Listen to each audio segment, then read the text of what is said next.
Ang anime na ito, na umuusbong 14 na taon na ang nakakaraan, ay nagpapakita ng isang mundo ng isekai kung saan ang pangunahing tauhan ay dating isang walang humpay na killer para sa imperyo, isang halimaw na kinatatakutan ng lahat dahil sa kanyang mga mata na alpha stigma. Ang mga matang ito ay maaaring magpakawala ng pagkawasak kapag ang kanyang isip ay nawala ng kontrol.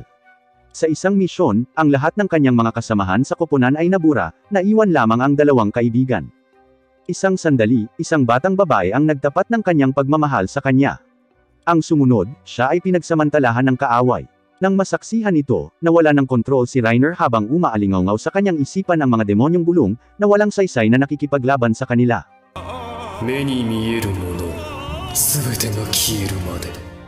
Nagpakita ng pentagram ang kanyang mga pupil sa mata, at ang sundalong tatanungin siya ay agad na naging alikabok. Si Reiner, nakahiga sa lupa, ay hindi makontrol ang kanyang katawan. Nang makita ang panganib, ang mga sundalo ay gumawa ng spell, naglulunsad ng 3 sinag ng liwanag sa kanya na sumabog ng husto. Gayunpaman, sa sandaling mawala ang usok, isang pulang ilaw ang humarang sa pag-atake ng kaaway, at si Reiner, gamit ang kanyang alpha stigma, ay ginagaya ang mahika ng kaaway, na pinatay ang lahat ng mga sundalo sa larangan ng digmaan na parang mga langgam. Sa pamamagitan ng pagwagayway ng kanyang kamay, ang huling sundalo ay naging alabok, at ang langit ay naging pula. Gayunpaman, ang hindi makontrol na si Reiner ay lumipat patungo sa kanyang mga nakaligtas na kasamahan sa koponan, na nagbabalak na patayin sila. Si Sion, isang lalaking may puting buhok, ay anak ng dating hari ng Roland, at si Kiefer, isang babaeng may pulang buhok, ay minahal si Reiner mula pagkabata. Kahit na kinokontrol ng isang demonyo ang katawan ni Reiner, naimpluwensyahan pa rin ng kanyang kamalayan ang kontrol nito. Nang makita ang walang magawang mga mata ng kanyang mga kasamahan sa koponan, sa wakas ay sinira ni Sion ang pagpigil ni Reiner, tinakpe ng kanyang mga kamay ang kanyang alpha stigma, na nagpapahintulot kay Reiner na magkaroon ng malay. Pagbalik sa imperyo, si Sion, ang may puting buhok, ay naging Hero King, habang si Reiner ay nakakulong sa isang madilim na bilangguan para sa interogasyon.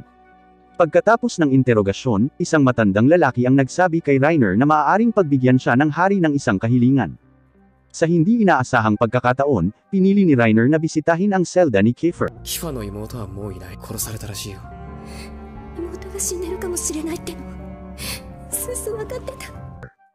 Sa kanyang panghihikayat, lumabas si Kiefer sa selda, ito ang hiling ni Reiner. Si Kiefer ay orihinal na isang espiya na ipinadala ng isang kaaway na bansa, at ang kanyang signal flare ay humantong sa pagkamatay ng koponan, lahat para sa kanyang pinilit na kapatid na babae, na pinilit siyang itago ang kanyang pagkakakilanlan sa imperyo. Gayunpaman, sa puntong ito, naipahayag lamang ni Kiefer ang kanyang nararamdaman para kay Reiner. Sa kabilang panig, nang malaman na si Reiner ang pumalit kay Kiefer sa bilangguan, naghanda na si Sion ng karwahe para tulungan si Reiner na makatakas. Gayunpaman, nagpasya si Reiner na huwag umalis. Pero bakit? Isa siya sa ilang trahedya na bida na nakita ko sa anime, maging si Kenkeneki ay hindi maihahalin tulad hanggang sa ikatlong bahagi ng kanyang kalagayan.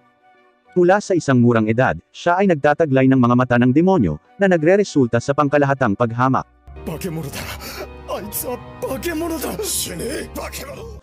Bukod dito, bilang natural na nag-iisa, si Reiner ay karaniwang tinatawag na isang halimaw.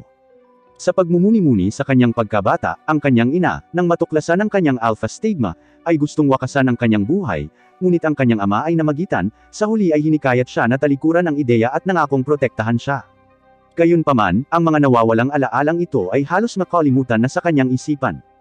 Bago siya ay 5 taong gulang, natagpuan ni Reiner ang kanyang sarili sa larangan ng digmaan dahil sa katiwalian ng maharlika ng Roland Empire, na nag-iwan sa mga tao na naghihirap at nagugutom, na napilitang mag-alis ng sandata mula sa mga nahulog na sundalo upang mabuhay. Bata pa lang siya, marami na siyang kaibigan dito. Biglang nasira ng tunog mula sa malayo ang hiyawan ng mga bata habang walang kahihiyang inagaw ng mga sundalo ng imperyo ang mga nasamsam na gamit mula sa mga tao, na nagbabanta ng kamatayan sa sinumang lumalaban. Isang batang babae na madalas nakikipaglaro kay Reiner ang dinakip.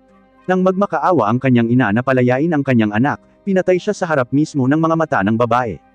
Nang makita ito, natigilan si Reiner. Sinubukan ng isang batang lalaki na mamagatin ngunit nilamon ng apoy at nasunog hanggang sa abo. Nang marinig ang mga iyak ng babae at ang mga pakiusap ng mga taga-nayon, at ang pagdadalamati sa pagkawala ng kanyang kaibigan, sa wakas ay pinakawala ni Reiner ang kapangyarihan ng kanyang alpha stigma. Ang ibang mga sundalo, nang makita ang mga mata ni Reiner na kumikinang na pula, dali-dali nilang ibinaba ang kanilang mga sandata at tumakas. Ang mga taga-baryo, na natakot sa nakita, ay tinawag siyang halimaw at hiniling na umalis siya sa nayon, nakalimutan na si Reiner ang nagligtas sa kanila. Si Reiner ay ipinadala sa Training Ground 307 upang sanayin bilang isang makinang pangdigma, na ang pinakamalakas na magic caster sa Roland. Sa kabila ng pagiging tamad, ang kanyang pisikal at mahiwagang kakayahan ay walang kapantay. Sa Training Ground, nakita niya ang pulang buhok na si Kiefer at ang anak ng hari na si Sion. Sa isang misyon, dahil sa pagtataksil ni Kiefer, halos ang buong koponan ay nabura, na naiwan lamang sina Sion at Kiefer. Sa isang pagsabog ng kapangyarihan mula sa kanyang Alpha Stigma, nag-iisang inalis ni Reiner ang mga magic soldiers ng kalaban. Nakulong, ginamit ni Reiner ang kapangyarihan ng kanyang Alpha Stigma para bantaan ang kanyang mga nakatataas sa militar, na siniguro ang paglaya kay Kiefer habang siya ang pumalit sa kanya sa kulungan. Nagpasya siyang gugulin ang natitirang bahagi ng kanyang buhay sa bilangguan, tinanggihan maging ang personal na pagtatangka sa pagsagip ni Sion. Siya ay pagod sa pag-iisip at sa wakas ay nakapagpahinga ng maayos sa bilangguan. Hinamak niya ang digmaan at pinangarap niyang lumikha ng isang mapayapa, maayos na mundo, na ginawa itong panata kasama ang anak ng hari. Sa madilim na kulungan, ang gusot na si Reiner ay nag-aral ng iba't ibang mga libro, tinatanggalan ng laman kahit ang silid-aklatan, at naging kapitbahay pa ang matanda na nagbabantay sa kulungan. Sa araw na matagumpay na naangkin ni Sion ang trono, pinakawalan niya si Reiner. Sinalubong siya ng blonde, mayabang, mahilig sa dumpling na si Ferris, ang babaeng lead ng kwento. Si Reiner, sa kanyang hindi maayos na hitsura, ay napagkamalan ni Ferris bilang isang pervert, na nagudyok ng isang agarang pagsubok ng labanan. マジかよ。7割ってところか。なるほど。あいつが欲しがるわけだ。Ang anime na ito ay nagtakda ng pamantayan 14 na taon na ang nakakaraan. Ang bida, na kilala bilang Black-Haired Demon, ay nanalo ng mahigit 4.3 milyong tagahanga sa kanyang madilim na pagbabago at trahedya na backstory. Bagong labas ng kulungan, sinalubong siya ng isang mayabang na babae na tinawag siyang pervert. Nang makalaya, sinadya ni Reiner na tumakas, ngunit agad na sumiklab ang labanan. Ang pagharap sa superior na swordsmanship ni Ferris ay isang hamon para sa kanya. Sa kabutihang palad, ang kanyang liksi ay nagligtas sa kanya mula sa pagkakahati sa kalahati. Kahit na ginagamit ang kanyang Alpha Stigma para pag-aralan, hindi matukoy ni Reiner ang anumang mahiwagang pagpapahusay ni Ferris. Umaasa lamang sa mga pisikal na kasanayan, sila ay pantay na naitugma. Nang si Reiner ay magpapakawala ng isang water spell, si Ferris ay lumundag sa hangin ng may kagandahang galaw, na inilapag ang kanyang espada sa leeg ni Reiner. Naghinala siyang nagpipigil si Reiner. Ipinaliwanag ni Reiner na ang paggamit ng fire spell ay makakasira sa magandang mukha ni Ferris, na sobrang sayang. Sa maling interpretasyon nito, inisip ni Ferris na nalampasan ng kanyang kagandahan ang pervert. Nang mapanood si Ferris na paalis, sinundan siya ni Reiner. Pagdating sa mga lansangan, nakita ni Reiner ang mga radikal na pagbabago sa kabisera ng Roland. Pagdating sa palasyo ng Imperial, laking gulat niya nang makita ang kanyang matagal ng kaibigan na si Sion sa trono. Sa sobrang pagkagulat, bumagsak si Reiner. Pinakilala ni Sion si Reiner kay Ferris na medyo weirdo. 別にいいよ。彼女死んだよ。嘘だよ。人のレポート勝手に読むな。 Pagkatapos ay inatasan ni Sion si Reiner sa paghahanap ng relic ng isang bayani at itinalaga si Ferris bilang kanyang kapareha upang matiyak na hindi siya magpapabaya. Noong una, hindi pumayag ang dalawa, ngunit nang marinig ni Ferris ang pagbabante ni Sion na sisirain ang kanyang paboritong tindahan ng dumpling, ang kanyang espada ay agad na nasa leeg ni Reiner. Sa paggawa ng matchmaking ni Sion, naging kapareha ni Reiner si Ferris. Kaya nagsimula ang kanilang pakikipagsapalaran upang mahanap ang relic ng bayani. Huwag kailanman gagamit ng mahika sa harap ng batang ito, o nanakawin niya ang iyong mga kakayahan. Siya ay nagtataglay ng Alpha Stigma, na may kakayahang kopyahin at suriin ang anumang kakayahan. Kung mapapailalim sa matinding stress sa pag-iisip, maaari itong mag-trigger ng isang mapanirang pagsabog, kahit na si Reiner lamang ang maaaring mabawi ang kanyang katahimikan. Sa kanilang pakikipagsapalaran, nakatagpo sina Reiner at Ferris ng mga sundalo mula sa isang kalapit na bansa na nagulat nang matuklasan na si Reiner ay isang Alpha Stigma bearer. Akala nila ay nagpadala ng halimaw ang Roland Empire bilang isang espiya.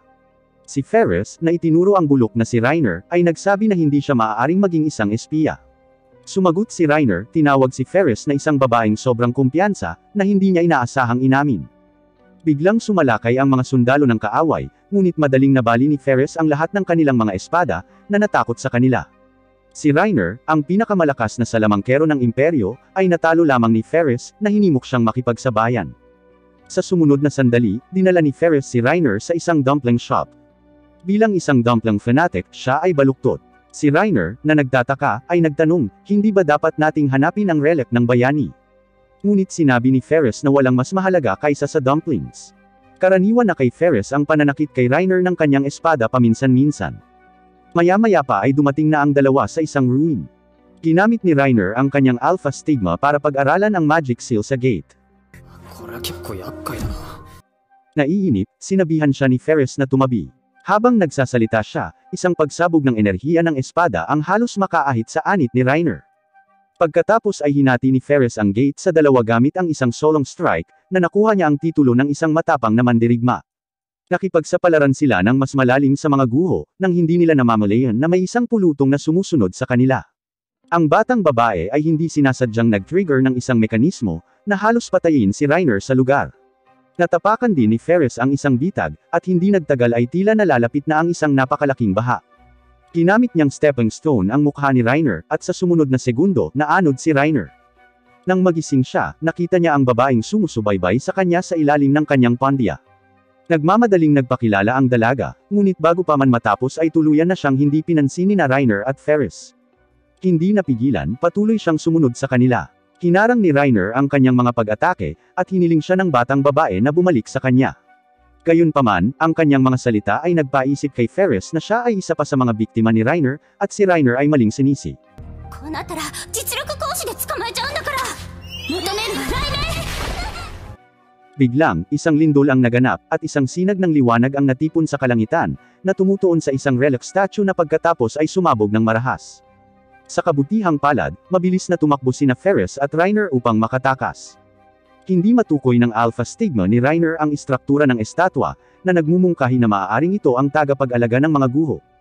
Tumakas sila sa gulat. Sa kagustuhang magpahinga, napansin ni Reiner ang isang kwintas sa dibdib ni Ferris at tinanong kung saan niya ito nakuha. Sinabi niya na ito ay natagpuan sa mga guho. Tulad ng iminungkahi niya na maaaring ito ay relic ng isang bayani, ang kwintas ay nagbuga ng kulay rosas na liwanag at lumipad sa kalangitan, na nagdulot ng isang mataas na antas ng magic spell sa tagapag-alaga ng mga guho. Sinira ng spell ang ilang bundok, ngunit ang tagapag-alaga sa ilalim ng lupa ay nakaligtas at nagsimula ng isang mabangis na pag-atake kay Reiner. 人が死ぬのは嫌いだ。殺すのも嫌い。泣かれるのだって、泣くのだって嫌だ。人生を選べないというのはどういう気持ちだろう。 Siya ang pinaka-prone sa katiwalian sa mga anime protagonist, na pinapanatili ang matinding sandali ng palabas na may mga pagsabog ng Alpha Stigma. Ang pagtataas lamang ng kanyang kamay ay nagdudulot ng nuclear explosion sa ibabaw. Sa kanyang hindi makontrol na estado, maaari pa niyang sirain ang mga labi ng maalamat na bayani. Ang walang katapusang pagkawasak ay naging sanhi ng pagkasira ng kanyang paligid. Gayunpaman, ang isang babaeng tulad nito ay lumitaw sa kanyang buhay. 私はお前が化け物だとは思っていない。いいか、お前は化け物じゃない。聞こえるか、ライナ。 Bago ang edad na 5, namumuhay na siya ng patuloy na kaguluhan. 化け物だ。お前は化け物じゃない。聞こえているのか、ライナ。 Sa wakas ay narinig niya ang mga salitang ito. Nagsimula ang kwentong ito nang makahanap sina Reiner at Ferris sa kanilang pakikipagsapalaran ng punyal. Hindi sigurado kung paano ito gagamitin, itinapon lang ito ni Reiner sa lupa. Ang punyal pagkatapos ay naglalabas ng malakas na liwanag, na naging sanhi ng pagbuka ng lupa at isang higanteng dragon na lumabas mula sa ilalim. Sakop ng napakalaking katawan nito ang buong kalangitan. Ang punyal ay tunay na relic ng maalamat na bayani. Si Reiner, hindi sigurado sa gagawin at dahil wala ito sa teritoryo ng Roland, tumalikod na lang siya at umalis. Kinabukasan, nakarating siya sa kabilang bahagi ng kagubatan, kung saan nagkalat ang mga puno ng mga bangkay. Naguguluhan si Reiner dahil walang dugo sa mga sundalo, at wala ring amoy ng dugo. Sa sandaling iyon, nakita ni Reiner ang dalawang tao na may kakaibang pag-uugali. Ang dalawa, na may kulay rosas na buhok, sa simula ay sinubukang hikayatin si Reiner na umalis. Ngunit napansin ni Ferris ang punyal sa kanilang sinturon, ito rin ang ibinato ni Reiner isang araw bago iyon nagpatawag ng dragon. Nang marinig ito, tumigil sila sa pagpapanggap. Relic din pala ng bayani ang punyal na ito. Ang kanilang layunin, tulad ng kay Reiner, ay hanapin ang mga labi ng bayani. Ang lalaking may kulay rosas na buhok ay nagngangalang Soy Orla, at ang babaeng may kulay rosas na buhok ay si Ku Orla. Nang makitang magkatugma ang kanilang mga layunin, agad silang sumabak sa labanan. Nang nag-spells ang mga kalaban, ang mahika ni Soy Orla ay agad na pinawawalang bisa ng Alpha Stigma ni Reiner. Samantala, sina Ferris at Ku Orla ay nakikibahagi rin sa isang matinding labanan. この状況で襲いかかるのはどうかと思うぞ。お前ってば Nang malaman na si Reiner ay nagtataglay ng Alpha Stigma, あれも勇者の遺物か。 naglabas si Soy Orla ng Fragment of Oblivion na naglalayong kunin ang Alpha Stigma ni Reiner gamit ito. Ang berdeng hiyas na ito ay maaaring magpakawala ng malakas na pag-atake ng Psychic. Tingid sa kanyang kaalaman, nasa bingit na siya ng kamatayan. Inilabas niya ang The Blade of the Luli, na itinapo ni Reiner, at sinaksak ito sa kaliwang kamay. Ang kanyang kamay pagkatapos ay nag-transform sa isang dragon, na nagbuga ng napakalaking apoy, na agad na sinunog ang mga nakapaligid na puno hanggang sa naging abo. Sinabi ni Reiner na kung alam niya kung paano gamitin ito, tiyak na hindi niya ito itatapon. Sa lugar na nilamon ng apoy at pag-atake ng Ice Side ni Ku Orla, si Reiner ay nasa isang mahigpit na lugar. Sa hindi inaasahan, ang mga kalaban ay nagtataglay ng isang mahiwagang artifact na maaaring mag-neutralize ng mahika. Iminungkahi ni Ferris na umatras sila. Habang naghahanda si Reiner na tumakas, ginamit ng mga kalaban ang Fragment of Oblivion. Isang napakalaking psychic resonance ang tumawag sa demonyo sa loob ni Reiner, na ang mga bulong ay nagsimulang umalangaw muli sa kanyang isipan. Walang saysay ang mga tawag ni Ferris, ang Alpha Stigma ni Reiner ay ganap na wala sa kontrol. Nagpahayag pa ang Oblivious Duo ng kanilang intensyon na kunin ang mga mata ni Reiner. Hindi napigilan ni Reiner ang sarili, agad na sinabihan ni Reiner si Ferris na tumakas. Ayaw niyang makita siya ni Ferris na naging demonyo. Naaalala ang mga nakaraang pagkakataon ng pagkawala ng kontrol, ang mga bulong ng demonyo ay patuloy na umaakit sa kanyang isip.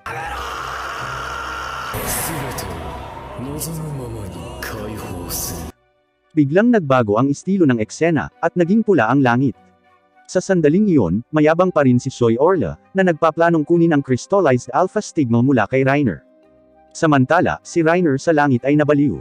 Mayabang na itinaas ni Soy Orla ang kanyang mahiwagang artifact upang depensahan ang pag-atake ni Reiner. Gayunpaman, sa ilalim ng pagsusuri ng Alpha Stigma ni Reiner, ang artifact sa kanyang kamay ay naging alikabok, at maging ang kanyang braso ay nagsimulang maghiwa-hiwalay. Naiwang nakatulala sina Ferris at Ku Orla. Si Soy Orla, na nagtitiis sa sakit, ay ginamit ang kanyang braso ng dragon upang putulin ang kanyang sariling kanang kamay upang pigilan ang pagkasira ng kanyang katawan. Noon niya napagtanto na hindi ordinaryong Alpha Stigma Bearer ang kanyang kalaban. Si Reiner, tulad ng isang demonyong muling nagkatawang tao, ay kinutya siya. Lalong nagalit si Reiner, nanginginig ang hangin sa paligid niya. Sa isang kilos lang, binawasan niya ang lahat sa pagkasira, na para bang tinamaan ng isang nuclear blast. Si Ferris na lang ang natira sa larangan ng digmaan. Tumingin siya sa mga mata ni Reiner. Bagamat tinawag siyang halimaw ng iba, sa puso niya, si Reiner ang palaging kasama at lingkod niya. Kung tutuusin, may nararamdaman siya para sa kanya. これを書いたやつはバカだと私は思った。人が死ぬのが嫌いだと。お前は前に進もうと思ったのだろう。化け物と呼ばれるのが嫌だと思ったのだろう。あとはお前が決めろ。 Umaagos ang mga luha sa kanyang mukha, hindi napigilan ni Reiner ang sariling katawan at tuluyang napahawak sa leeg ni Ferris. Naantig sa taos-pusong pag-amin ni Ferris, sa wakas ay tinakpan ni Reiner ang kanyang mga mata. Nagsimula itong umulan. Nagyakapan ng mahigpit ang dalawa. Si Ferris, karaniwang Tsunere, ay naging isang mapag-alaga na kasintahan, na malumanay na kumo-comfort kay Reiner. Pagkatapos ng laban, ipinamalas pa nila ang kanilang pagmamahalan. Dapat lang magpakasal kayong dalawa dyan. Isa siyang demonyong pumapatay ng hindi kumukurap. Kapag nawalan na ng kontrol ang mga mata niya, sinisira niya ang lahat. Sa kabila ng mga pag-amin ng mga batang babae, nananatili siyang walang pakialam, hindi tinatabla ng anumang romantikong gusot. Siya at si Ferris ay nakikipagsapalaran sa isang laro ng kaligtasan sa kagubatan nang makatagpo sila ng isang malakas na bagyo sa dagat at nagkahiwalay. 俺生きてるおおすげえ Si Kallod, ang kapitan ng mga Forbidden Ones at isang admirer ni Reiner, ay nagkataong nasa teritoryo at natagpuan ang nakahiwalay na si Ferris. Sa hindi inaasahan, sinimulan niyang Sur-on si Reiner. あの男は私ばかりか。私の妹までも毒牙にかけ。違う前らもそんなんじゃないもん。 Higit pa rito, inakusahan ni Ferris si Reiner ng kaiyahiyang gawa ng pagdukot sa mga kababaihan sa nayon, at hindi pinabayaan maging ang mga batang babae. Sa oras na iyon, si Reiner ay casual na nakikipag-chat kay Lyril ng Forbidden Ones nang biglang tumama sa kanila ang isang kidlat na mahika. Sa kabutihang palad, mabilis silang nag-react at halos hindi nakatakas. Si Carlod ay na-brainwash ni Ferris na napilitang tumakas si Reiner. Tumitaw si Ferris na may dumplings na ikinalito ni Reiner kung saan nagmula ito. Ipinaliwanag ni Ferris na binili niya ang mga ito sa malapit na tindahan na malapit sa kanyang tahanan. Nagulat si Reiner nang malaman na ang lupain na kanilang kinaroroonan ay pag-aari ng pamilya ni Ferris, na nakikita sa malayo, na nagpapahiwatig na sila ay nasa teritoryo ng Roland. Nakatuwa ito kay Reiner, na kanina pa naliligaw at sabik na harapin ang matalik niyang kaibigan na si Sion. Ipinahayag ni Ferris na hindi niya kailanman tiniis ang gayong mga paghihirap, at nais niyang ibagsak si Sion upang magtatag ng isang bansa ng dumplings. Sa magkatulad na intensyon, masayang tinungo ni Ferris at Reiner ang palasyo. Ilang sandali pa, habang babalik na sana si Sion sa kanyang kwarto, may nahulog na libro at tumama sa kanya. Nalilito, kinuha ni Sion ang makapal na libro at nadatnan si Reiner na natutulog sa kanyang kama. Kinampos ni Sion si Reiner ng libro. Pagkatapos sumigaw, nagreklamo si Reiner sa kanyang matalik na kaibigan na si Sion tungkol sa kung gaano siya nagsumikap para sa kanya. Sa kanilang pag-uusap, hindi na nakayanan ni Reiner, itinulak niya si Sion. Sa susunod na segundo, dumating sina Ferris at Carlod na lumalim ang hindi pagkakaunawaan. Pagkatapos nito, ang isang bata ay itinali sa poste at tinapakan ng mga sundalo, nasaksihan pa ang pagkamatay ng kanyang ina sa kanyang harapan. Ginawa ito ng mga magic soldiers para matrigger ang alpha stigma sa loob niya at makuha ang crystallized magic eye. Walang magawa, nakahiga lang siya sa lupa at umiyak. Ang hindi makataong mga sundalo, na walang nakitang outbreak mula sa bata, ay dinala pa ang kanyang ama at pinagbantaan na papatayin siya sa harap ng bata upang sirain siya bilang isang halimaw. Si Reiner, na kanina papalihim na nanunood, ay hindi na nakapagpigil at nagpakita, gamit ang mahika para pabilisin at habihin ang mga sundalo. Napapaligiran si Ferris ng isang grupo ng mga sundalo. Dahil sa napakaraming bilang ng mga magic soldiers, si Reiner ay patuloy na hinahadlangan ng mga battle mages ng kaaway na gumamit ng kanilang natatanging faith magic, na hindi inaasahang kinopya ng alpha stigma ni Reiner. Bago makumpleto ng mga sundalo ang kanilang pag-spell, ninakaw niya ang kanilang mga kakayahan. Isang napakalaking lilang liwanag ang bumalot sa lugar habang dahan-daang gumagapang ang ama ng bata patungo sa kanya. Sa sandaling iyon, itinaas ng pinuno ng kaaway ang kanyang espada at pinatay ang ama sa harap ng bata. Sumabog ang bata, ngunit ito ay wala kong ikukumpara sa pagsiklab ni Reiner. Nang malapit nang mag-collapse ang bata, dahan-daang nilapitan siya ni Reiner. Nang hawakan ng bata ang leeg ni Reiner, mabilis siyang pinigilan ni Reiner, dahil walang banta ang normal na alpha stigma. Naghanda na silang umalis. Isang galit na si Reiner ang gustong umatake muli ngunit pinigilan ni Ferris, habang papalapit ang mga reinforcement ng kaaway. Labis na nakiramay si Reiner sa bata. Ipinanganak sa mundong ito at agad na nakita bilang mga halimaw, hindi patas ang pagtrato sa kanila sa kabila ng pagiging pantay-pantay ng lahat ng nilalang. Tumingin si Reiner sa bata at nakita ang kanyang nakababatang sarili, na minamaltrato din. Ang issue ay hindi sa mga nagtataglay ng magic eyes kundi sa mundo mismo. Nang magising ang bata, pinagmumultuhan ng pagkamatay ng kanyang mga magulang at ng kanyang hindi makontrol na mga mata, kinailangan ni Reiner na makialam. Sinisi ng bata ang kanyang sarili sa pagkamatay ng kanyang mga magulang. Tinakpan ni Reiner ang kanyang mga mata, inihayag ang kanyang sariling alpha stigma, at ipinahayag ang kanyang empatiya. Ibinahagi niya ang kanyang sariling mga karanasan sa pagkawala ng kontrol, hindi alam na ang mundo ay bubuo ng isang halimaw na tulad niya. Ilang beses na niyang naisip ang wakasan ang kanyang buhay, ngunit palaging may mga humihimok sa kanya na mabuhay. Nandoon si Haring Sion na nakipagkasundo sa kanya, at si Kiefer, na naghanap ng impormasyon tungkol sa mga magic eyes para sa kanya, at si Ferris, na nasisiyahan sa panunukso sa kanya. Dahil dito, nais ni Reiner na lumikha ng isang mapayapang mundo. Matapos matiyak na maayos na ang bata, bumalik sila sa Nayon, kung saan muli nilang nakatagpo ang maligalig na magkakapatid na Orla. Ang lalaking ito ay sumasayaw sa dulo ng buhay at kamatayan, sinusubukang kunin ang maladyos na mga mata ni Reiner. Gayunpaman, ang kanyang walang ingat na pagkilos ay halos maglaho sa harap ng alpha stigma ni Reiner. Pinigilan lamang ni Soy Orla ang pagkasira ng kanyang katawan sa pamamagitan ng pagputol ng sariling braso ng dragon. Sa puntong ito, si Reiner, na nabaliw, ay nawalan ng dahilan. Matapos mawala ng braso si Soy Orla, siya at ang kanyang kapatid na babae ay tumakas sa takot. Ang hindi mapigil ang si Reiner ay pinahinto ni Ferris. Sa hindi inaasahang pagkakataon, nakasalubong muli ni Reiner at Ferris ang tumatakas na magkapatid na Orla sa baryo ng bata. Balak nilang dukutin ang kaibigan ng bata, ngunit nadatnan nilang binabantayan ng mga sundalo ang Nayon. Pumasok ang dalawa at nadiskubring walang tao sa loob ng bahay. Habang nagsisimulang magkamalay ang isang sundalo, isang nakakagigil na pag-atake ang tumama. Naiwasan nina Reiner at Ferris ang pag-atake at nakita ang sundalo na naging isang ice sculpture. Binanggit ng kalaban ang kabalintunaan ng kanilang mga landas na muling nagkukross, nagulat na si Reiner, na nawala ng kontrol noon, ay maaaring mabawi ang kanyang katinoan. Anong klaseng halimaw ang kayang sirain ang lahat? Pagkatapos ay nagbanta si Reiner, subukan mo akong pukawin muli. Ang kanilang pagbisita sa nayon ay upang hanapin ang batang Alpha Stigma, si Arya, na iniligtas ni Reiner. Gusto nilang kunin ang Alpha Stigma ng bata. Sa utos ni Soy Orla, inatake ng kanyang kapatid na babae si Reiner gamit ang isang ice side, na nagpasimula ng labanan. Sinimulan ni Ferris ang pag-atake, at ang kanilang mga espada ay naglabas ng isang malupit na tunog. Nakaharap sa Enchanted Ice Side, the Hado ang mahusay na espada ni Ferris. Sina Reiner at Ferris ay napaalis ni Ku Orla. Ipinaalam ni Soy Orla kay Reiner na ang kaibigan ni Arya ay nakakulong sa mansyon ng isang maharlika, pagkatapos ay umalis. Nagmamadaling pumunta sina Reiner at Ferris sa kinaroroonan ng babae, ngunit nakita na lamang nila sina Soy Orla at ang kanyang kapatid na matagal nang naghihintay. Ang babae ngayon ang kanilang mahalagang hostage. Sinubukan ng lalaki na kunin ang mga Divine Eyes ngunit naputol ang magkabilang braso. Ngayon ay nakakakain lang siya gamit ang kanyang mga paa, at iyon ang mangyayari kapag kinalaban mo si Reiner.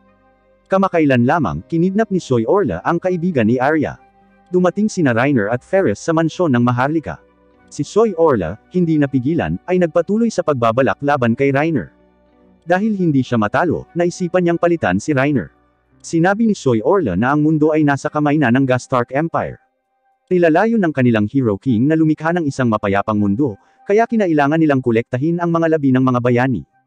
Tumugon si Reiner, na nagtatanong kung bakit itinuring nila ang mga buhay bilang walang halaga, na ginagamit din ang mga mata ng mga Magic Bearer bilang mga sandata ng digmaan. Pagkatapos ay naglunsad si Reiner ng isang berbal na pag-atake, kinukot siya ang Hero King ng Gastark Empire na malamang na sinipa ng isang asno sa ulo at tinutulig sa ang kanilang mga kaiyahiyang aksyon. Sa susunod na sandali, hindi na nakayanan pa, inihagis ni Soy Orla ang kanyang punyal ng dragon sa kanyang sariling kanang kamay, ginawa itong braso ng dragon at nagpasabog ng mabangis na apoy kay Reiner, na nagpakita ng kanyang mahiwagang mga mata at nag-spells, hindi naapektuhan ng apoy. Tinangka pa rin ni Soy Orla na baligtarin si Reiner, na tuluyang hindi pinansin. Tumama ang kidlat malapit kay Soy Orla, at bagamat lumikha ng yelong pader ang kanyang kapatid, hindi nito napigilan si Reiner. Hindi nagtagal, napabagsak si Soy Orla, nagulat nang tinatamaan siya ng kidlat mula sa gilid, ngunit sa kabutihang palad ay naharang ito ng kanyang ate. Ang pag-atake ay kagagawa ni Arya habang kinokontrol ni Reiner ang Magic Circle. Napagtanto ito, si Soy Orla, na ayaw sumuko, ay kinuha ng kanyang kapatid ang babae, ang kaibigan ni Arya, na inamin ang pagkatalo laban kay Reiner ngunit nagbabalak na patayin ang babae upang masira ang Alpha Stigma ni Arya. Habang sinusubukang makialam ni Reiner, isang anino na hayop ang lumitaw sa likod ni Soy Orla, na kumagat sa braso ng kanyang dragon, na iwan siyang walang magkabilang braso. Sa sandaling iyon, iniligtas ni Ferris ang dalaga, na pinatunayan ang kanilang kakayahan para mabuhay. Pagkatapos ay isang boses ang nagpahayag na ang taong ito ay si General Miron mula sa Roland Empire, isang tapat na assassin sa likod ni Sion, at ang Shadow Beast ang kanyang summon. Si Ferris, isang prinsesa ng Sword Clan, ay tinatrato ng hindi makatao bilang isang bata. Itinuring siya ng kanyang mga magulang na isang pagkabigo sa swordsmanship. Upang maisigawa ang kanyang mga kasanayan sa espada, si Ferris ay natatakpan ng mga benda. Tinawag siya ng kanyang ina na walang kakayahan. Upang ipagpatuloy ang angkan ng pamilya Aerys, tinulungan ng kanyang ina ang kanyang ama, na halos humantong sa pagkamatay ni Ferris sa kanyang mga kamay. Ang kanyang ina ay nahulog sa lupa sa susunod na segundo, na pinigilan ng kanyang kapatid na si Lucille, na humarap sa kanilang ama. Isang labanan ang naganap, ang kanilang mga galaw ay kasing bilis ng kidlat, na may mga mahinang kislap lamang ng mga talam ang nakikita, at ang tunog ng nagsasalpukan ng mga espada sa hangin. Natapos ang labanan nang pinatay agad ni Lucille ang kanilang ama at dinurog ang kanyang bungo, na nagpapakita ng malademonyong pagkatao. Sa kabila nito, napakaamo niya kay Ferris. Ang misteryosong lalaki, si Lucille, ay talagang ang iba pang kalahating demonyo na naninirahan kay Reiner, na kilala bilang the Weaver of All Formulas. Bumalik sa kasalukuyan, sina Reiner at Ferris ay nakatagpo ni Miron, isang assassin na lihim na nagtatrabaho para kay Sion. Walang kamalay-malay sa pagkakakilanlan ni Miron, hinarap nila ang malabo niyang pag-atake na nakatutok sa walang armas na Soy Orla. Pumagitna si Reiner para pigilan ang pag-atake ni Miron. Nalilito, nagtaka si Miron kung bakit paprotektahan sila ni Reiner, mula rin sa Roland. Noong nakaraan, sina Reiner at Ferris ay nakatagpo at nakipaglaban kay Miron, na gumamit ng singsing upang manipulahin ang isang anino na hayop, na umatake sa kanila at nasugatan si Ferris.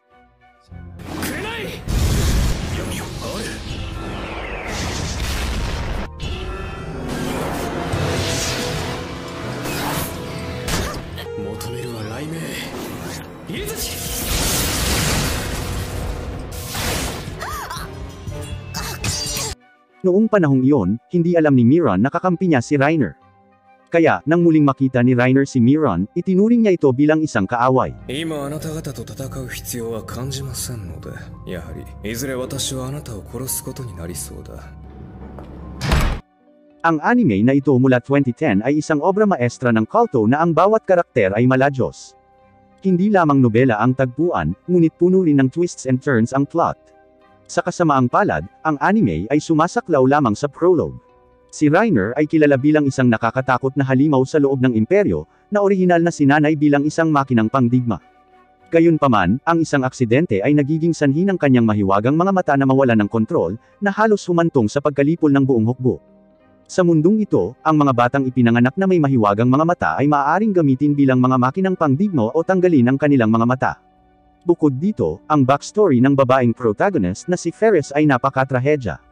Ang kanyang pagkabata ay tulad ng impyerno, patuloy na sumasailalim sa marahas na pagsasanay at paalitang inaabuso bilang walang halaga. Sa edad na 14, muntik na siyang patayin ng kanyang ama. Ang kanyang kapatid na si Lucille, upang protektahan siya, ay pinatay ang kanilang mga magulang sa harap niya, na naging dahilan upang siya ay maging isang malamig na diyosa. Mula nang makilala si Reiner at simulan ang kanilang pakikipagsapalaran ng magkasama, si Ferris ay unti-unting nagsimulang magpakita ng iba't ibang emosyon. Ang tanging pangarap niya ay makapagtatag ng isang dumpling empire. Nang bumisita si Reiner sa bahay ni Ferris at nalaman ang tungkol sa kanyang nakaraan, hindi niya maiwasang makiramay. Dahil sa pag-usisa, ginamit ni Reiner ang kanyang alpha stigma upang siyasatin ang bahay ni Lucille, ngunit agad itong nilamon sa isang ilusyon kung saan ang kanyang katawan ay dahan-daang naglalaho, na parang sumilip sa kailaliman. Maya-maya lang, naabala siya ni Arya. Pagkatapos ay hiniling niya kay Arya na gamitin ang kanyang alpha stigma upang suriin ang bahay sa kabilang kalye, ngunit walang napansin si Arya na kakaiba. Dahil sa curiosity, pumasok si Reiner sa estate ng pamilya ni Ferris sa hating gabi at bumalik sa bahay ni Lucille. Habang siya ay malapit ng sirain ang mahiwagang selyo sa silid, si Lucille ay lumitaw sa kanyang harapan. Ito ang unang pagtatagpo sa pagitan ng The Solver of All Formulas at The Weaver of All Formulas, na may isa pang kalahati ng demonic essence ni Reiner na naninirahan sa kapatid ni Ferris. Sa pagharap sa napakaraming presensya ni Lucille, nananatiling hindi natinag si Reiner. Habang patuloy niyang sinusuri si Lucille gamit ang kanyang mga mata, natuklasan niya na si Lucille ay hindi isang pisikal na nilalang. Curious si Reiner kung sino ba talaga ang kapatid ni Ferris, walang kamalay-malay na kaharap niya ang isang demonyo tulad niya. Sa susunod na sandali, hinawakan siya ng isang hindi nakikitang kamay, na naging dahilan upang hindi siya makagalaw. Sinabi ni Lucille na hindi maaaring magkasama sina Reiner at Ferris dahil ang panloob na sarili ni Reiner ay isang pangit na hayop at isang malungkot na demonyo. Ang pahayag na ito ay tumama sa mahinang lugar ni Reiner, nagsisilbing pagsubok para sa kanya. Matapos umalis sa bahay ni Ferris, ang kapitan ng Tabo Breaker Squad, si Cal Lod, ay naghihintay ng ilang sandali at inabutan si Reiner ng isang sober. Bukas ay ang kanyang kaarawan, at bilang isang admirer, nais niyang dumalo si Reiner sa kanyang party. Sa una ay iniisip ni Reiner na ito ay isang love letter, ngunit ito pala ay isang imbitasyon na ginawa ni Luke. Naalala niya na may plano rin siyang makipagkita kay Ferris sa dumpling shop bukas, na nag-iiwan sa kanya ng hindi pagkakaunawaan. Nang makitang umalis si Cal Lod, binuksan ni Reiner ang sober. Nakapagtataka, naglalaman ito ng impormasyon tungkol sa kanya, na nagpapaliwanag na kung mawawalan ng kontrol si Reiner sa publiko, ang Tabo Breaker Squad ay may pahintulot na i-execute siya sa lugar. Ang dokumento ay nilagdaan ni Sion. Napagtanto ni Reiner na siya ay nakikita pa rin bilang isang halimaw ng iba, maging ng kanyang matalik na kaibigan. Pag-uwi at may pag-asa, nagpa siya siyang i-verify kung kay Sion nga ang sulat kamay. 醜い化け物がどんな叶わぬ夢を見ていた。そうだよな。そうなんだよな。 Hindi pa ako nakakita ng isang walang katotohanan na balangkas. Akala ko si Reiner, gamit ang kanyang mahiwagang mga mata, ay hindi magagapi, ngunit lumalabas na ang bawat sumusuportang karakter ay hindi kapani-pani walang makapangyarihan. Mayroong iba't ibang uri ng mahiwagang mga mata sa mundong ito, kabilang ang Alpha Stigma, na maaaring sirain ang lahat kapag na-trigger ng mental stress, at ang Linodu, na maaaring lipulin ang isang buong hukbo ng mag-isa, na kumukuha ng lakas mula sa buhay ng tao. Mayroon ding Ebre Crypt at Torch Curse na makikita sa mga nakaraan at kinabukasan ng iba. Si Reiner, na nagtataglay ng Alpha Stigma, ay hinahamak ng mga tao bilang isang halimaw, na iniiwasan mula sa kapanganakan. Nang malaman niya na kahit ang kanyang matalik na kaibigan ay nakikita siyang isang halimaw, hindi galit ang nararamdaman niya kundi pagkadismaya. Inayos ni Ferris na makipagkita sa kanya sa tindahan ng dumpling, ngunit hindi nagpakita si Reiner. Nag-aalala, pumunta si Ferris sa dorm ni Reiner at nakahanap lamang ng isang malinis na kama. Sa pag-iisip ay nasa kama pa rin ang mahimbing na tulog na si Reiner. Hindi ba't nangako siyang kukuha ng dumplings para sa kanya? Galit, nagtungo si Ferris sa tirahan ni Sion at nagsimulang maghanap ng walang salita, para lamang matuklasan na si Reiner ay totoong nawala. Hindi rin inaasahan ni Sion na aalis si Reiner ng walang palom. Samantala, sa isang partikular na teritoryo, lumitaw ang isang may hawak ng Linodu, na kilala bilang Red-Eyed Demon na nang biktima ng mga tao. Nang maghanda si General Klo na pamunuan ng mga sundalo ng Roland na supilan siya, nakita nila ang Linodu at inutusan ang mga sundalo ng imperyo na gumamit ng mahika. Isang malaking sinag ng liwanag ang inilunsad upang salakayin ang Linodu, ngunit sa isang kumpas lamang ng kamay, natunaw niya ang napakalaking mahiwagang pag-atake. Biglang nag-teleport ang Red-Eyed Demon sa likod ng mga sundalo. Nang lumingon si Klo, nakita niya ang Linodu na walang kahirap-hirap na pinaghiwa-hiwalay ang isang sundalo, naganap na binaliwala ang mga tropa ng imperyo. Ang Red-Eyed Demon ay nagnanais na umalis, ngunit si Klo, galit na galit, ay tinutukan siya ng suntok, para lamang makitang hindi siya makatama. Inihayag ni Klo ang kanyang braso na natatakpan ng mga rune at muling umatake, na nagdulot ng napakalaking pagsabog sa kagubatan. Sa kabila ng pagsisikap ni Klo, hindi niya ito matamaan. Nahaharap sa mga pag-atake na hinimok ng mahika, ang kanilang mga pagsisikap ay walang kahirap-hirap na nalabanan ni Linodu. Habang mas maraming tao ang natupok ng Red-Eyed Demon, mas lumalakas siya. Biglang nag-teleport ang Linodu sa isang puno, hawak ang braso ni Klo. Sa oras na napagtanto ni Klo, ang kanyang braso ay nilamon. Gayunpaman, ang mga sundalo ng imperyo ay nagpatuloy at lumikha ng isang napakalaking mahiwagang bilog, na hindi alam na ang kanilang mga pagsisikap ay walang saysay. Isang sinag ng mahiwagang liwanag mula sa langit ang tumama sa Linodu.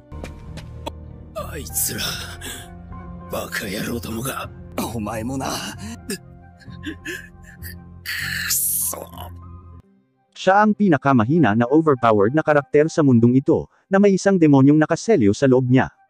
Sa kabila ng pagkakaroon ng kapangyarihang wasakin ang mundo, pinili niyang iligtas ang panahon ng may pag-asa. Nang nalaman niyang papatayin siya kapag nawalan siya ng kontrol, nasiraan siya ng loob at umalis sa adventure team. Samantala, matapos labanan si Linodu, nawalan ng braso si Klo at halos nalipol ang kanyang hukbo.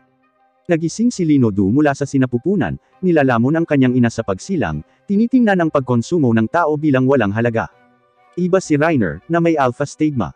Sa panlabas, mayroon siyang Alpha Stigma, ngunit lihim, hawak niya ang solver of all formulas. Isinakripisyo ng kanyang ina ang kanyang buhay upang protektahan siya, at isinuko ng kanyang ama ang kanyang sangkatauhan, binura ang lahat ng alaala sa buhay ni Reiner bago ang edad na 4, na naging sanhi ng kanyang pira-pirasong memorya. Sa kabilang panig, ang karaniwang malayong si Ferris ay nakakaramdam ng kaunting pagkawala sa pag-alis ni Reiner. Paggunita sa kanilang mga pakikipagsapalaran, hindi niya alam na ang mga dahilan ng kanyang pag-alis ay nagmumula sa kanyang kapatid. Si Lucille, na nagpoproteksyon sa kanyang kapatid, ay palaging binabantayan si Ferris. Nang tanungin ni Ferris kung ano ang sinabi ng kanyang kapatid kay Reiner, sumagot siya na binalaan lang niya si Reiner na huwag magtanim ng damdamin para kay Ferris, dahil hindi maaaring magkasama ang mga halimaw at tao. Ito ang unang pagkakataon na makita ni Lucille ang kanyang kapatid na nagpapakita ng ganoong emosyon. Nang matapos siyang magsalita ay nawawala siya. Isang batang babae ang nagmamadaling pumasok upang ipaalam ang tungkol sa kinaroroonan ni Reiner, at si Ferris, na masigasig, ay naghahanda na ibalik si Reiner. Sa sandaling ito, nakaupong mag-isa si Reiner sa isang inn, nalilito sa pag-iisip. Sa sumunod na segundo, humarap si Ferris sa kanya at, nang walang salita, ibinato ang kanyang espada kay Reiner, walang awa. Ang kawalan ng pag-asa ni Reiner ay pansamantalang nagpasakit kay Ferris. Sa pagharap sa mga tanong niya, hindi pa rin makapagsalita si Reiner. Iniisip ni Ferris kung tumakas si Reiner pagkatapos makilala ang kanyang mga magulang. Sa sandaling iyon, lumitaw ang Lino Du, partikular na hinahangad si Reiner na ilayo siya, na nagdulot ng napipintong labanan. Sina Reiner at Ferris ay walang laban, hinawakan ng Lino Du, na nagngangalang Tiir, ang kanilang mga leeg. Biglang tumama sa likod ni Tiir ang isang palaso, dahilan para makalaya sina Reiner at Ferris. Sa hindi inaasahang pagkakataon, si Sion mismo ang nanguna sa mga tropa para sakupin si Tiir. Sa utos ni Sion, 100 palaso ang tumama kay Tiir, na nagpagalit sa Lino Du. Sa bansang ito, ang ilang mga tao ay tinanggal ang kanilang mga mahiwagang mata sa kapanganakan, at ang mga may mahiwagang mata ay binansagan bilang mga halimaw. Ang mga ito ay maaaring maging mga sandata ng digmaan o iniwang vulnerable sa pagsasamantala. Gayunpaman, nakaligtas si Reiner sa panahong ito ng labanan, naging pinakamalakas na salamangkero ng imperyo, ang kanyang mga kamay ay nabahira ng dugo ngunit tinatawag pa rin ng iba na demonyo. Nahaharap sa isang imbitasyon mula sa isang kasamahan ng Lino Du at isang kasunduan kay Sion, nais ni Sion na bumalik si Reiner sa kanyang tabi. Nahaharap si Reiner sa isang mabigat na desisyon. Sa episode na ito, naging maalamat ang madilim na pagbabago ni Reiner. Ngayon lang, natagpuan ni Ferris si Reiner, na umalis ng walang sabi-sabi, na nakatagpo ng Lino Du na si Tiir. Direktang sinabi ni Tiir na pinuntahan niya si Reiner. Sa sandaling iyon, personal na pinangunahan ni Sion ang mga sundalo upang salakayin si Tiir, na nagpapahintulot kay Reiner at Ferris na makatakas. Pagkatapos, 100 palaso ang tumama kay Tiir, na nag-teleport sa galit sa mga sundalo, na gumaganap ng isang eksena na nakapagpapaalaala kay Hannibal sa isang estilo ng anime. Kahit isang ghoul mula sa Tokyo ay hahangaan ang kanyang kakayahan. Bilang isang Lino Du, maaaring gamutin ni Tiir ang kanyang mga sugat sa pamamagitan ng paglamon sa mga tao. Binalaan ni Sion si Tiir na sumuko, ngunit sa pagharap sa 10,000 sundalo, hindi nagpakita ng takot si Tiir. Sinabi niya na maaari niyang lamunin si Sion sa sandaling pinaputukan siya ng palaso. Si Sion, nagdududa, ay nagtanong kung bakit hindi kumilos si Tiir kanina. Alam ni Tiir na ang pagpatay kay Sion ay mag-uudyok kay Reiner, na may alpha stigma, na sumabog. Nang marinig ang tungkol sa alpha stigma, nataranta ang mga sundalo at sinimulang tawaging halimaw si Reiner. Naalala ni Reiner, na tinawag na halimaw mula pagkabata, kung paano nabahira ng dugo ang kanyang mga kamay, kahit na gusto lang niyang mabuhay. Inaanyayahan ni Tiir si Reiner na sumama sa kanya, na sinasabing ang mundo ng tao ay hindi angkop para sa kanya. Sinusubukan ni Ferris na hikayatin si Reiner, ngunit walang sino man ang makakapag-outtalk kay Tiir. Kung tinamaan ng mahika, ganap na makakabawi si Tiir at makakapag-teleport palayo. Nahaharap si Reiner sa isang pagpipilian, dahil hindi kailanman naiintindihan ng mga tao ang mga may label na halimaw. Sa kabila ng walang puot, ang mga may mahiwagang mata ay naghahangad ng isang matatag na buhay. Gayunpaman, ang panahong ito ay hindi nagbibigay sa kanila ng pagkakataong mabuhay. Ayaw bigyan ng alalahanin ni Reiner si Sion, dahil ang Roland na nagkukubli sa isang halimaw na madaling kapitan ng kabaliwan ay nagtanim ng takot sa marami. Ang kanyang kamakailang pag-alis ay pinasimulan ng liham ni Luke, na nagsiwalat na kung mawawala ng kontrol si Reiner, isang espesyal na pulutong ang iuutos na patayin siya. Si Sion ay nagpupumilit na magpaliwanag, ngunit si Reiner ay walang sama ng loob laban sa kanya, na nauunawaan ang kanyang mga responsibilidad bilang isang pinuno. Pagkatapos ay nag-spell si Reiner, habang naghahanda si Sion na utusan ang kanyang mga sundalo na salakayin si Tiir. Habang 10,000 araw ang pumupuno sa kalangitan, ang mahika ni Reiner ay tumama kay Tiir, na, bilang isang Lino Du, ay muling nabuhay. Nakita ni Ferris na handa nang umalis si Reiner ngunit hindi niya ito mapigilan. Kung mayroon kang mahiwagang mata, pipiliin mo bang pumanig sa mga tao? O hahanapin mo bang lumikha ng isang panahon para sa mga may mahiwagang mata, o kahit na sirain ang mundo? Mula sa kapanganakan, sila ay hinahamak ng mga tao. Sa panahong ito, mayroong 5 pangunahing uri ng mahiwagang mata, kabilang ang napakaraming alpha stigma at ang mahiwagang Lino Du, pati na rin ang Evercreep na maaaring sumilip sa mga panaginip at ang Torch Curse mula sa mga comics na hinuhulaan ang hinaharap. Ang Wilhelm ay hindi pa lumilitaw. Ang mga may hawak ng mga banal na mata na ito ay may label na lahat bilang mga halimaw. Sa wakas ay napagkasunduan na ito ni Reiner, kaya ayaw niyang idamay sina Sion at Ferris. Gumagamit siya ng kidlat para tamaan si Tiir at saka umalis kasama niya. Si Ferris, na nakakaramdam ng pagkawala, ay hindi kailanman naging malungkot. Si Sion, sa ibabaw, ay bumuntong hininga ngunit lihim na tinitiis ang sakit. Dapat niyang ipakita ang ugali ng isang hari. Si Ferris, na bigo, ay nagsabing hindi dapat sisihin si Sion. Ang nagsusuot ng korona ay kailangang pasanin ang bigat nito. Samantala, nag-teleport sina Reiner at Tiir sa malayong lugar. Si Tiir ay hindi sama-sama sa mga tao dahil itinuring niya ang kanyang sarili na isang halimaw mula nang ipanganak. Bilang isang linodu, noong siya ay isang sanggol, nilamon niya ang kanyang ina sa pagbukas ng kanyang mga mata. Sa ilalim ng pamumuno ni Tyr, nakita ni Reiner ang maraming mga bata na may mahiwagang mga mata, na pawang inaalagaan ni Tyr. Ang mga batang ito ay namumuhay ng isang lagalag, palipat-lipat ng lugar. Sa kabila ng pagsisikap ni Tyr na protektahan sila, kalaunan ay nabigla sila, na nagresulta sa pagkamatay ng 38 katao. Ang mga instigator na naghahangad na anihin ang kanilang mga mahiwagang mata ay mula sa Gastark Empire. 一体どっちが化け物だ。僕はこの子たちを守りたい。この子たちが笑っていられる世界を作りたい。 Sa kabilang panig, ang magkapatid na Orla, na desperado na kunin ang mga mata ni Reiner, ay dumating na halos patay sa harap ng hari ng Gastark. Sa hindi inaasahan, si Kiefer ay nasa tabi ng hari ng Gastark. Sa harap ng hari, ibinunyag ni Soy Orla na sa Roland, mayroong isang halimaw na nagngangalang Reiner, na ang Alpha Stigma ay hindi lamang maaaring pumutok ngunit maibalik din ang katinoan at sirain ang mga labi ng mga bayani. Si Kiefer, nakatayo sa malapit, ay nabigla, ito ang lalaking lubos niyang pinahahalagahan. Sa una, ang hari ng Gastark ay nagmungkahi kay Kiefer sa kanyang pagtugis sa kanya, ngunit ngayon ang kanyang mga mata ay puno ng pagdududa. Kaya natapos ang kwento ng The Legend of the Legendary Heroes. Sa kasamaang palad, ang anime na ito ay naglabas lamang ng unang season nito bilang prologue. Ang paglalarawan ng anime sa halimaw na si Tyr at ang paninindigan ng tao sa mga may hawak ng mahiwagang mata ay nananatiling hindi malinaw sa madla. Sana, sa ating buhay tayo ay mapalad na makakita ng pangalawang season.